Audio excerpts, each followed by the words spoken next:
Let me ask you a question. Have you ever tried to completely change your life overnight with so much of motivation and passion? Maybe you thought, that's it, from now on I am waking up early, studying for hours, exercising every day, and eating only healthy food. But after a week or two, you find yourself back at square one.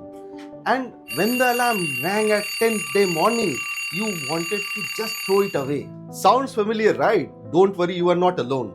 Studies show that 92 out of 100 people who make big resolutions end up giving up on them. So, what's the secret of the 8% who actually succeed? Let me share a story from my own life. When I was in school, I was not exactly a top student. In fact, I was pretty average. But since my two brothers were even less interested in school than I was considered the brightest at home. After 6th grade, it was the time to move to a new school. Everyone wanted to get into this amazing school called KR High School. And I almost got in, but did not make the final cut. So my parents enrolled me in another school that people thought was not that good. I felt crushed and my confidence took a big hit. I thought maybe I am not good enough. It was a tough time and I was not sure how to pull myself out of that slump. But then something unexpected happened. Our new headmaster started a daily news reading session during the morning assembly. Each day, a student would go up on the stage and read the news to the whole school. And one day I decided to give it a try. I started reading the news every morning, and to prepare I had to read the newspaper every evening. Without even realizing, I was building a new habit of reading daily. And guess what? People started noticing me. Teachers knew my name and the classmates listened to what I had to say. I felt more and more confident. And because I was reading more, my grades started improving too. And by the end of the year, I came second in my class. I was over the moon. From barely passing to being the second place in just 1 year. My teachers and even my best friend said, "Why are not you first?" But for me, first. This was even hard to believe. You see, that one small habit of reading the news every day changed everything. It set off a chain reaction, a domino effect that improved my life in ways I could not imagine. This is the magic of a single good habit. It changes your life positively in so many directions. Now back to the 92% and 8% problem. And here is the thing which hit me hard. For the 92% failures, most of these changes, these resolutions and goals were drastic. Such big changes mostly fail because they are overwhelming. And while the tiny 8% fraction did not go for big drastic changes, instead they took a systems first approach instead of focusing on the goals. They broke their goals into small chunks and started building small habits. See, goals are good for setting a direction, but systems are essential for making progresses. And speaking of small habits making big impact, let me tell you about the Japanese philosophy of Kaizen. It means continuous improvement. See, after World War II, Japan faced a big challenge. Their factories were destroyed and they needed to rebuild their economy. But instead of trying to fix everything at once, they decided to make tiny improvements every day. Companies like Toyota asked every worker to suggest small changes like rearranging tools or finding a quicker way to assemble parts. These little changes did not seem like much on their own, but over time they added up. Toyota became one of the biggest and respected car companies in the world, known for making super reliable cars, all because of small daily habits. So what's the big lesson here? It's that small habits do lead to big changes. Trying to make huge changes overnight is tough and can feel overwhelming. But starting with something small is much more easier and much more doable. Now most people will think that motivation is the key to changing habits. You hear it all the time, right? If you really wanted it, you would do it. But here's the truth. Our brains are wired to conserve energy and take the path of least resistance. It is part of our survival instinct from back to our caveman days when energy meant food and running out of energy was a real threat.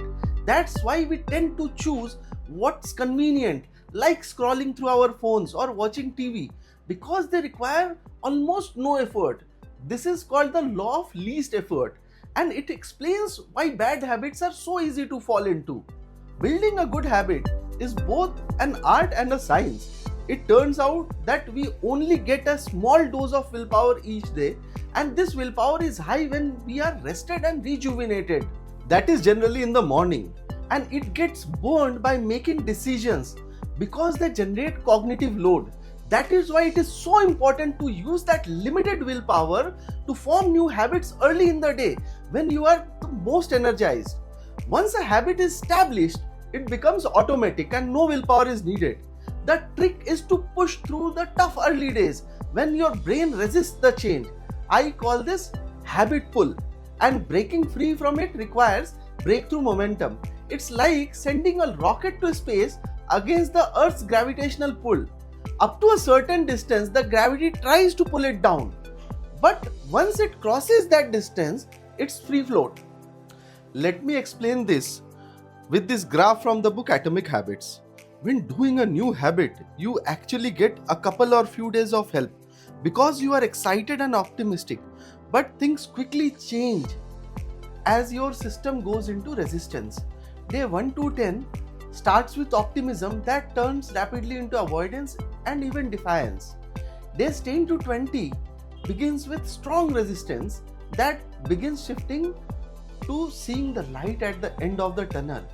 Day 20 to 30, acclimation happens and subsequently follows the increase in productivity, and the habit becomes a natural part of you. To make a new habit stick, set it up so you can do it every day. Do it early in the day when your willpower is the strongest. Create an environment that makes your new habit easy and automatic. Let me share another personal story. A few years ago, I had a bad habit of waking up and checking my phone on the bedside and getting lost in social media for hours. This affected my mornings and even my work days. So I decided to change it using the principles I have shared. First, I removed the cue by keeping my phone in another room and replacing it with my iPad, which only had PDF and ebooks. This made it easier to start reading instead of getting sucked into social media. Next, I made the habit attractive by choosing books that interested me. It became easy to reach for the iPad and hard to grab the phone. And for the rewards, I added the reading to my daily checklist and felt great ticking it off each day. The essence here is to start small and easy. Follow the 2-minute rule. See, when you start a new habit, make sure it takes just 2 minutes to do it.